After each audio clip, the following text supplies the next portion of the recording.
Baik, assalamualaikum warahmatullahi wabarakatuh. Waalaikumsalam.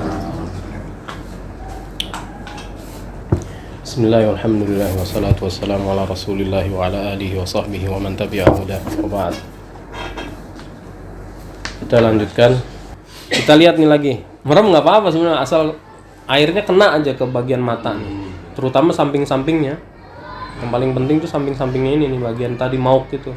Iya, batu rambut bulu mata bawah. Kan bisa tertutup rapat juga tuh.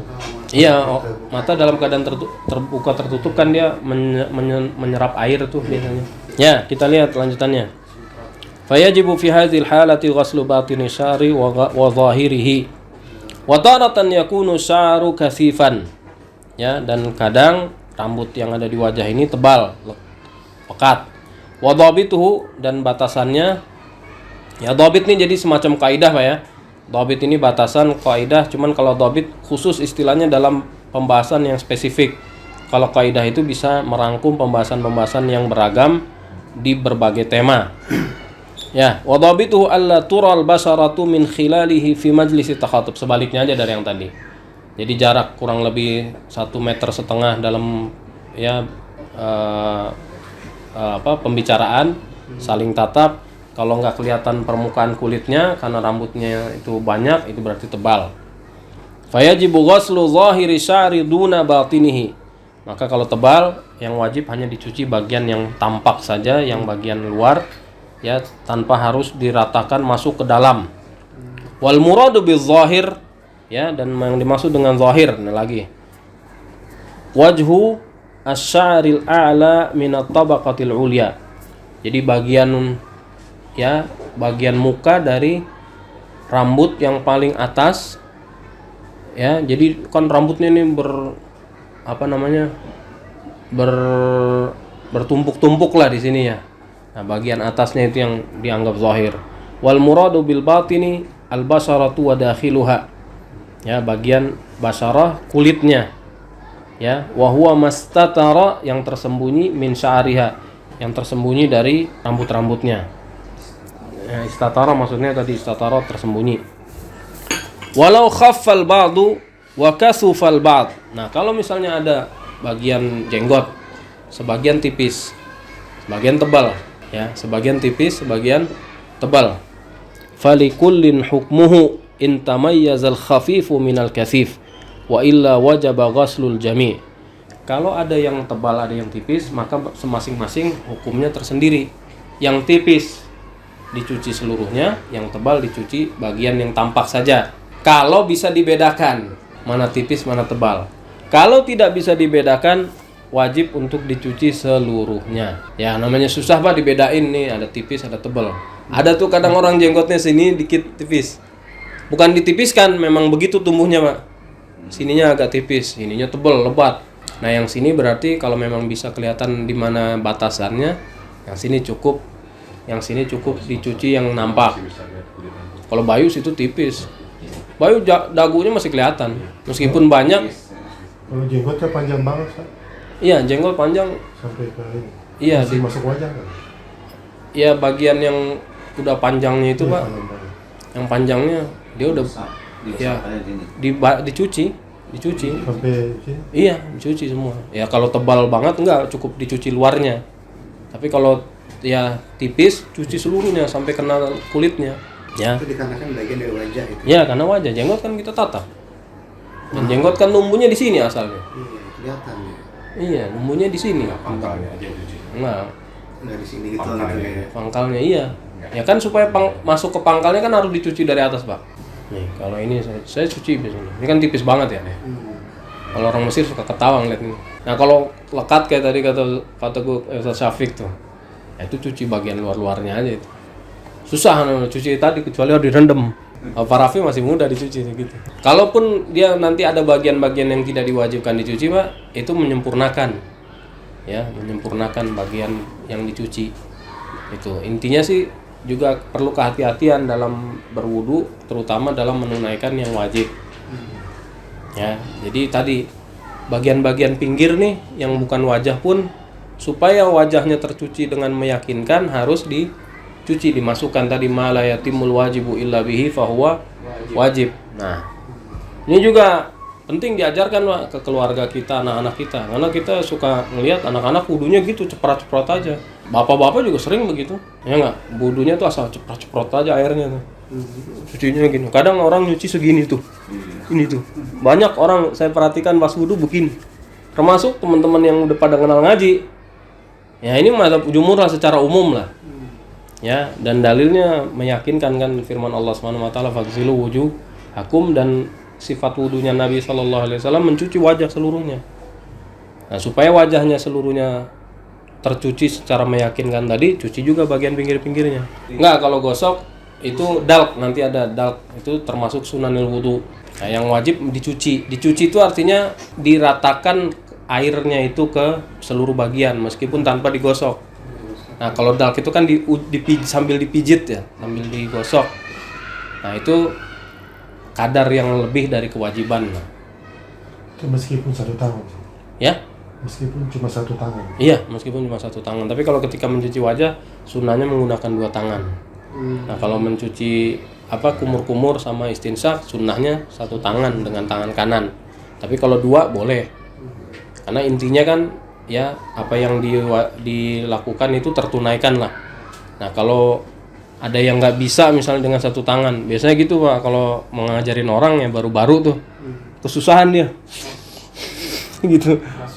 Iya, masuk dia nggak bisa mengendalikan lah, mana yang masuk kumur, masuk mulut, mana yang masuk ke hidung.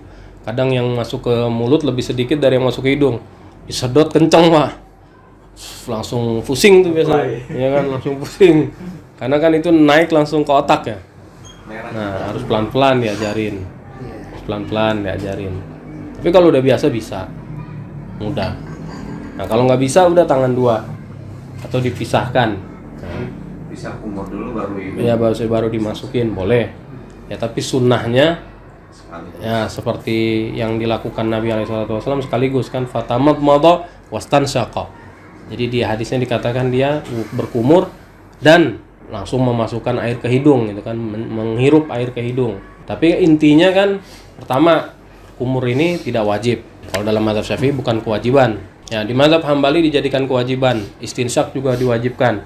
Karena mereka nafsirkan itu termasuk wajah. Kumur itu masuk wajah. Oh iya. Nah, di mazhab Syafi'i iya di wajah. Tapi nggak wajib sampai masuk ke dalam. Yang wajah ini yang tampak dari bibir aja. Dari bagian merah bibir ini. Iya itu. Ya, terus juga hidung yang nampak yang zahirnya aja. Termasuk mencuci bagian yang nampak dari hidung, bagian yang nampak dari bibir. Nah, di mazhab Hambali dimasukkan ke dalam wajah, kumur-kumur dan istinsyak. Iya, kurang lebih Syekh Utsaimin begitu. Nah, makanya kita kalau mengerti asal usul dari mazhab para ulama yang kita baca uraiannya, kita tahu dia merujuk ke mazhab mana, dia merujuk ke mazhab mana gitu Pak. Jadi kita bisa mereka lah gitu kan, kurang lebih. Memang saya Saudi lah secara umum basis ilmu mereka mazhab Hambali. Tapi nanti mungkin dalam pilihan-pilihan pandangannya ada yang tidak sejalan dengan mazhab Hambali, itu nggak jadi masalah, biasa. Di mazhab Syafi'i juga banyak yang begitu. Tapi intinya kita tahu kenapa dia memasukkan misalnya kumur-kumur dan istinsak ke dalam kewajiban wudu. Nah, karena di mazhab Hambali begitu dan dia nggak keluar dari mazhab. Kenapa? Karena dalam tafsirannya ini termasuk wajah. Terus masukkan telinga ke kepala waktu ngusap kepala. Karena memang sebagian ulama memasukkan ini telinga ini ke kepala. Ya, dan ada hadis-hadis yang diriwayatkan dari Nabi SAW, al-uzunani minar ra's. 2 telinga ini masuk ke dalam kepala. Syafi'i nggak masukkan. Jadi yang wajib mengusap kepala, kepalanya aja. Nah, ini sunnah diusap dengan air baru lagi kalau di mazhab Syafi'i, dengan air baru. Nah, kalau definisi jenggot itu memang posisi dagu ke bawah atau sampai ke sini? Enggak, ini bukan. Di bawah dagu ini udah bukan. Oh, bukan. Ini Bukan. bukan bagian dari jenggot ya? Bukan. Yang jenggot itu betul-betul muri dari Jenggot yang nemu di dagu. Ya.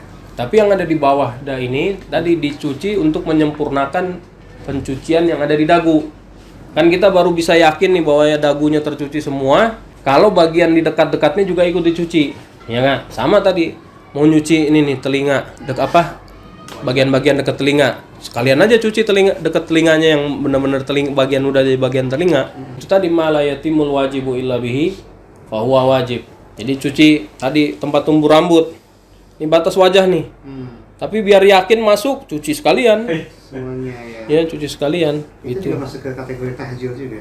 Hah? Tahjil beda lagi. Tahjil di tangan. Tahjil. Ini gurrah. Gurrah berarti. Ya, tahjil di tangan, di kaki. Nah, yang di wajah gurrah. Gurrah itu jadi bayad fil wajah. Asalnya fi wajil faras. Iya, di kaki. Warna putih di wajah kuda. Tahjil itu warna putih di tangan dan kaki kuda. Asalnya. Iya. Ya, tapi sama Nabi SAW digunakan ya kan. Inna ummati yud'auna yaumal qiyamati gurran muhajjalin min asaril wudu. Jadi umatku nanti bisa dibedakan dari umat nabi-nabi lainnya ketika di hari kiamat dibangkitkan wajah mereka bersinar putih gitu kan. Gurrah itu ya. Seperti kuda kalau jadi itu kan bentuk pendekatan Pak orang supaya paham seperti apa ya metafora kan. Jadi seperti kalau di dunia kita lihat kuda wajahnya ada putihnya. Nah, nanti umat Nabi Muhammad SAW itu seperti itu, wajahnya putih dan tangan kakinya putih min asaril wudu, dari bekas berwudu. Bisa dikenali, oh ini umatnya Muhammad nih, ngumpul semua. Gitu. Tapi yang wudu, iya, ada redaksi lain bunyinya gitu, tablugul hilyatu minal mu'min. Nah, Tablugul hilyah, jadi perhiasan mukmin. Cahayanya maksudnya. oh bukan. Ya itu kan hilyah itu kan mutiara Pak. Hilyah itu mutiara. Tablugul hilyatu minal mu'min. Jadi maksudnya kilauan wajahnya. Ya haitsu yablugul wudu, sampai batas di mana dia ya mencuci bagian-bagian anggota wudunya itu. Jadi lebih condong kepada pengertian cahaya. Ya pengertian kilauan cahaya dari mutiara itu. Daripada perhiasan. Ya. Perhiasan maksudnya orang pakai perhiasan gitu, bukan begitu. Bukan mukanya dihiasi dengan perhiasan. Bukan. Tangan, kaki. Bukan. Oh. Bukan. Kalau yang saya pahami dari tadi gabungan dengan gurrah dan tahjil, Iya. jadi maksudnya itu adalah ya cahaya yang berkilau ya seumpama kilauan cahaya mutiara ya bersinar. Nah itu kalau zaman dulu Pak ya saya ngasih nama anak hilyah kan yang pertama. Orang Mesir nggak ngerti Pak, orang Arab gitu, orang Mesir samaita kata ibnataka namain anaknya siapa? Hilyah. Apa tuh hilyah? Nggak ada yang tahu Pak. Hilyah, saya bilang hilyah banyak disebut di Quran, di Sunnah. Kayak apa? Di Quran ada kan? Ya, watastakhriju minhu hilyatan talbasunaha. Ya, itu dan kalian mengambil dari laut perhiasan yang kalian pakai. Maksudnya tadi mengambil dari kerang ya, mutiara. Terus di hadis itu tablugul hilyatu minal mu'min haitsu yablugul wudu. Jadi maksudnya kilauan cahaya wajahnya mukmin dan tangannya dan kakinya itu akan terlihat di hari kiamat sejauh mana dia membersihkan wajah dan tangan kakinya itu dengan air. Jadi anaknya itu namanya itu aja. Ya sama kayak orang kita dulu lah. Nanti kan karena ada era modern nih, era global, anak kita namanya. Orang Mesir kecenderungannya kalau yang berwawasan barat, anaknya namanya nama-nama barat. Tapi kalau yang masih konservatif, anak-anaknya namanya itu aja, nama-nama Arab, Islam gitu. Ya nggak jauh-jauh dari Sumayyah, kayak yang laki nggak jauh dari Muhammad, Mahmud, Ahmad, Hamid, pokoknya yang pacahan itu. Nah yang perempuan ya nama-nama umum lah ya, Zainab ya kan, misalnya Fatimah, Hind ya, Hind ya, itulah dengar hilyah bagus juga ya katanya. Ntar kalau Anda punya anak kasih nama hilyah. Anak saya nomor 2 lebih aneh lagi buat mereka. Azia kan, Azia apa itu? Azia saya bilang dari Aza. Aza itu artinya sabar, kesabaran. Aza takziah Pak. Takziah itu kan artinya kan mengajak orang yang kena musibah untuk bersabar. Dari kata Aza. Nah, jadi Azia itu anak yang penyabar maksudnya. Ya, anak yang penyabar, orang yang penyabar. Nah, dengar gitu bagus juga ya katanya. Dia dapat inspirasi nama-nama baru buat anak-anak mereka. Nah, karena orang-orang yang ini nih biasanya nama ini anak-anaknya ya itu aja, berputar-putar situ aja. Konsep anak memiliki arti mereka paham biasa. Paham lah biasa. Namanya Ya. ini. Nah, terus kecenderungannya yang tadi berwawasan barat, anak-anaknya namanya nama barat, mah. Nama barat. Nah, orang Mesir tuh banyak anaknya nama-nama kayak. Sudah nggak mikirin artis ya? Ya udah nggak mikirin arti, dia karena mungkin mengidolakan sesuatu. Ya di kita juga banyak Pak orang-orang ikhwan-ikhwan yang ngaji dulu waktu udah punya anak belum hijrah, iya kan? Ronaldo. Iya, ya termasuk saya juga kan, orang tua saya kan nggak kenal. Iya, nama saya Leonardi kan gitu. Terus Alfredo. enggak, saya pernah ketemu ikhwan Pak, pernah ketemu ikhwan kerja di pondok, namanya Abu Jovi panggilannya. Anaknya panggil namanya Jovi kan, karena dia dulu mengidolakan Bon Jovi. Ya. Kemarin tuh waktu yang meninggal di Kali Bekasi kan, namanya Vino Satriani. Wah, bapaknya nih mengidolakan Joe Satriani nih, gitaris. Jadi ini wajah ya, bagian janggut yang tumbuh di dagu, arit yang tumbuh di pipi. Nah, ini yang saya pernah sampaikan Pak ya, sebagai pelengkap aja ya. Jadi kalau di buku-buku Syafi'iyah nih yang begini nih Pak, uraiannya panjang banget Pak, uraiannya panjang sekali. Sampai memasukkan juga yang saya bilang itu, hal-hal yang baru mereka prediksi atau baru mereka perkirakan akan terjadi, belum tentu sudah terjadi di zamannya. Nah contohnya begini nih, ya bukan hal yang tabu, buat ya melatih diri dalam memahami konsep-konsep permasalahan ini gitu kan. Nah contohnya ini nih di buku Mughnil Muhtaj ya. Mughnil Muhtaj di sini nggak banyak dirujuk kayaknya dari awal, kita nggak banyak lihat ya, banyak yang lebih belakangan dari Bajuri biasanya, dari Sarqawi. Tapi Mughnil Muhtaj ini kan termasuk rujukan-rujukan utama di kalangan ulama mutaakhirin di mazhab Syafi'i, karena penulisnya ini Al-Khatib Syarbini juga termasuk orang-orang yang merujuk kepada Zakaria tadi Al-Ansari. Jadi Zakaria Al-Ansari murid Ibnu Hajar Al-Asqalani ini bisa dibilang sebagai tonggak mazhab Syafi'i di era belakangan lah. Nah dari beliau itulah lahir murid-murid yang kemudian mengembangkan mazhab Syafi'i seperti Romli, Al-Haytami yang suka dikutip-kutip di sini tuh, terus Sirbini itu, terus di Yaman ada Bamakhramah ya.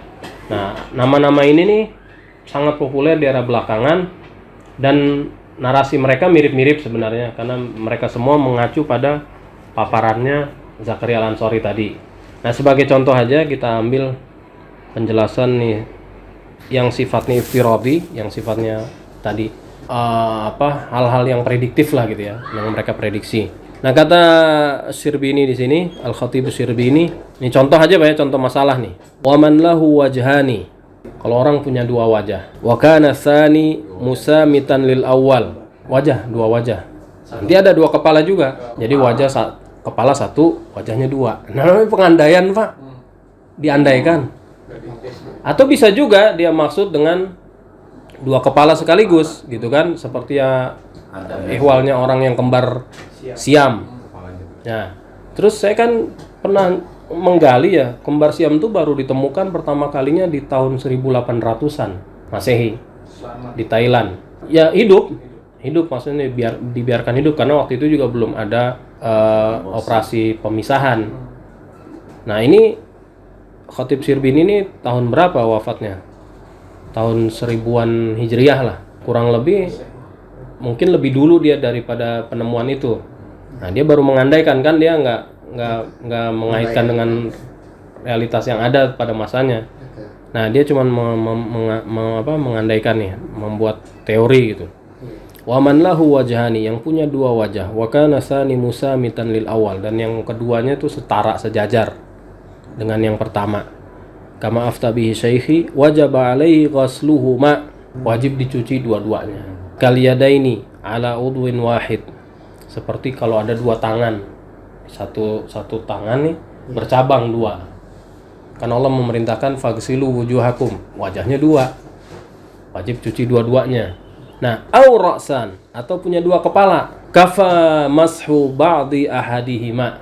Kalau punya dua kepala, cukup dia mengusap salah bagian dari salah satunya. Nah, kenapa beda?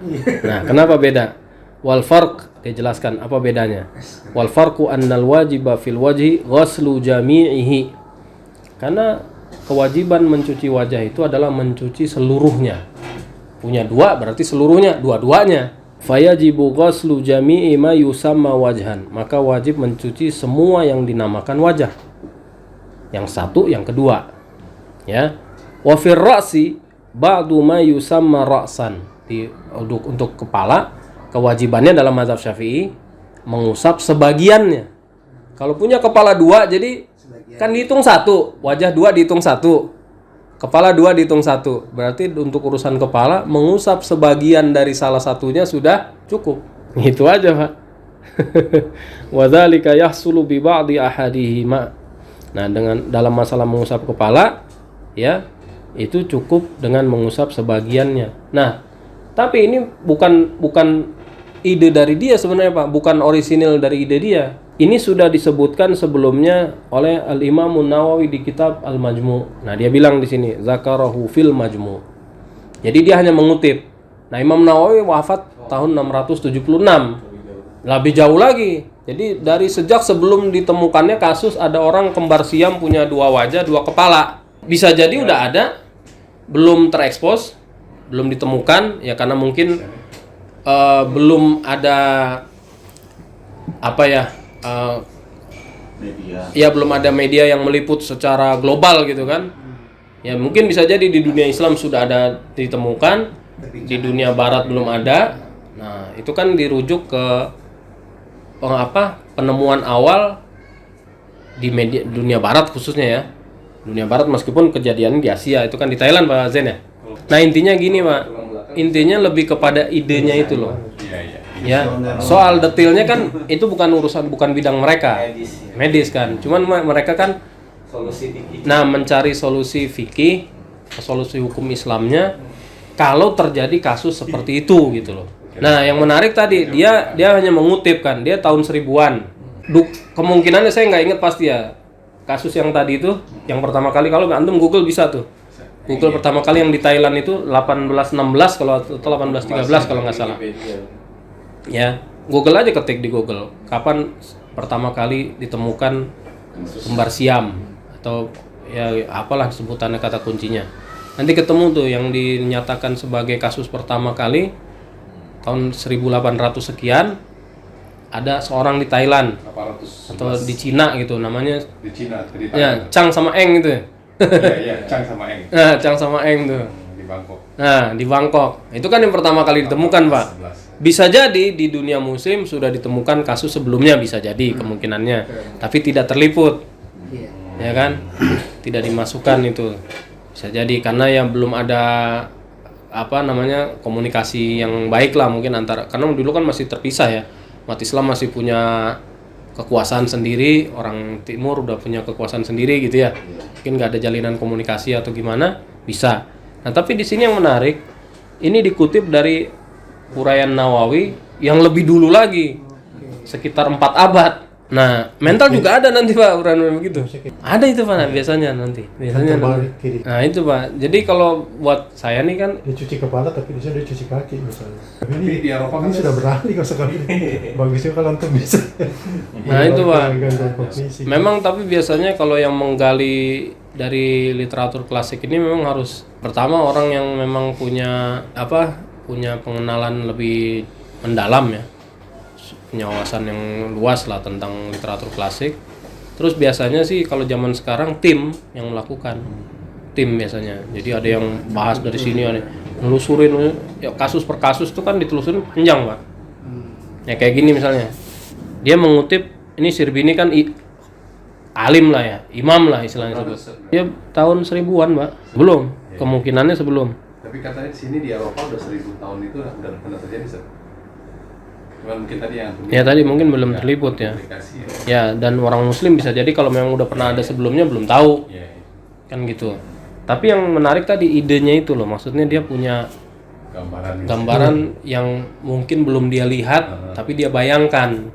Karena kan kembali kepada keyakinan juga bahwa hal-hal yang begini nih tidak mustahil pada penciptaan Allah gitu kan.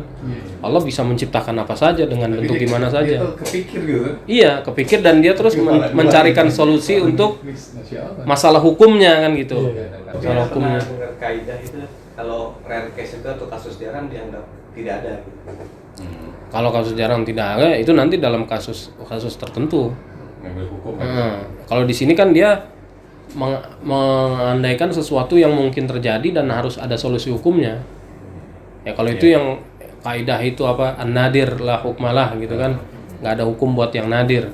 Nah itu nanti ada pengimplementasiannya dalam kasus-kasus tertentu. Kalau ini kan kalau dia memang benar ada orang ya dengan dua wajah, dua kepala, ya tergantung tadi ini orang satu atau dua.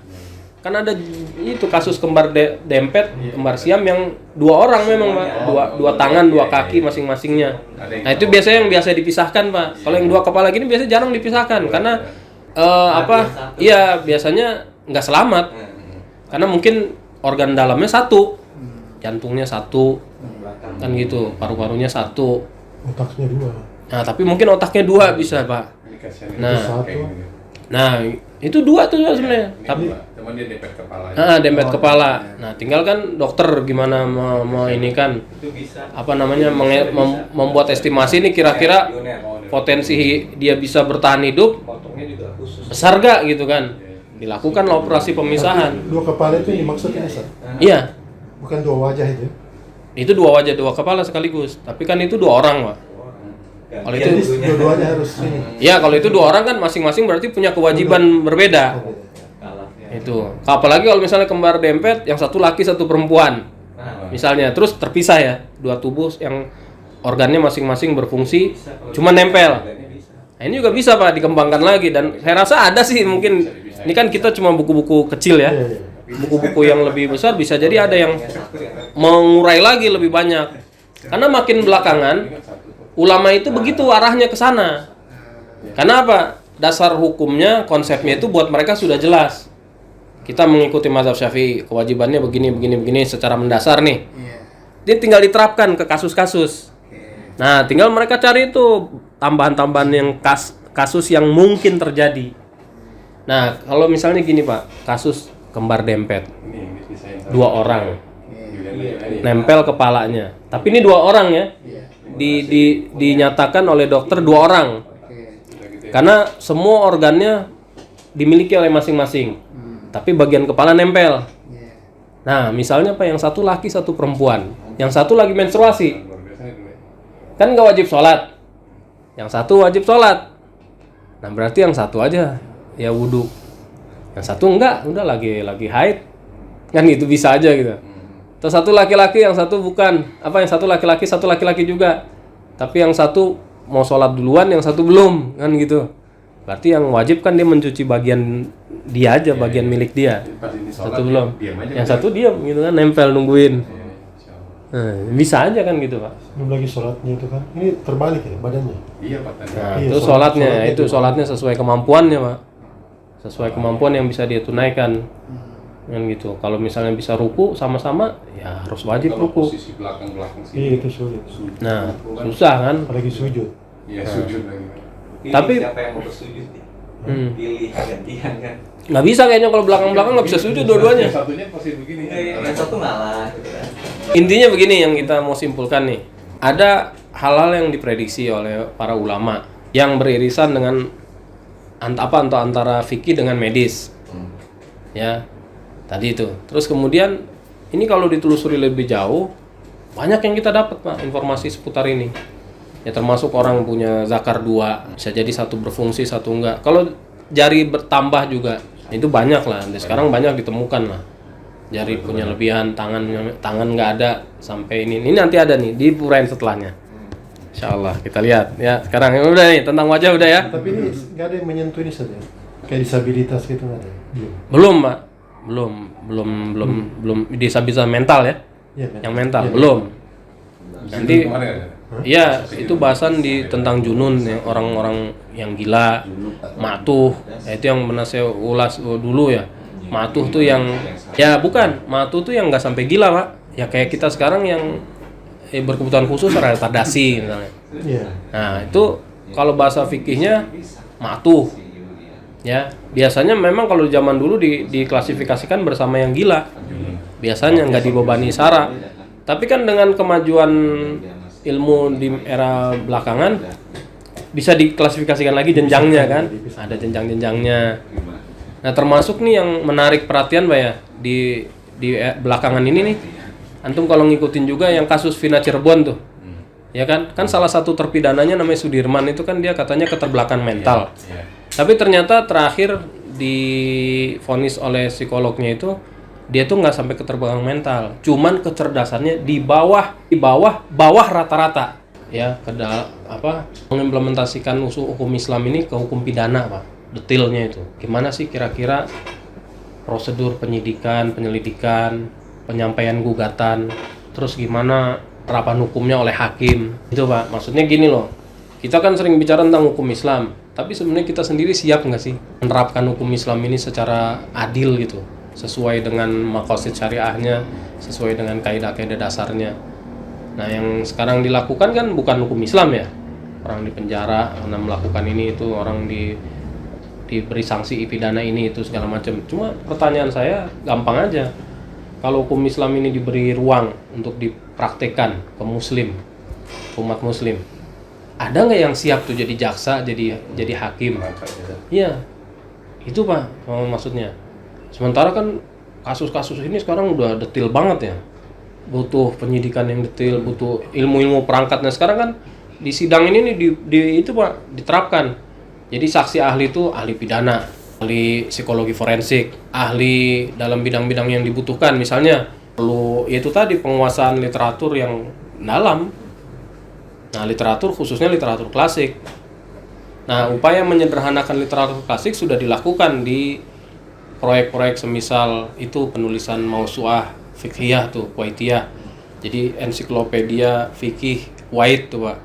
Itu kan sebenarnya penyederhanaan karena para penyusunnya merasa orang zaman sekarang penekun bidang-bidang syariah ini pun nggak bisa kalau baca langsung dari turosnya. Jadi disederhanakan, disajikan mudah gitu. Mazhab Syafi'i, mazhab Hambali, mazhab Hanafi, mazhab Maliki. Tapi apakah kemudian tidak perlu diperiksa lagi gitu?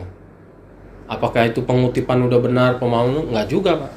Banyak ditemukan itu hal-hal yang belum tepat. Pengutipannya, penisbahannya itu. Berarti yang melakukan orang-orang yang Orang ahli, hebat ya? udah orang ahli di masanya. Dan pendanaannya juga nggak sedikit, Pak, itu. Itu maksudnya tahun berapa ya? Udah lama juga mungkin. Udah agak lama. Orang kebanyakan tim penyusunnya udah wafat. Nah, penggagasnya itu saya ini Ahmad Mustafa Zarqa dari Yordania. Udah wafat, udah lama. Dan beliau selain pakar hukum Islam, juga pakar hukum positif. Nah, juga banyak Pak di Pakistan juga ada tuh namanya Muhammad Syabir.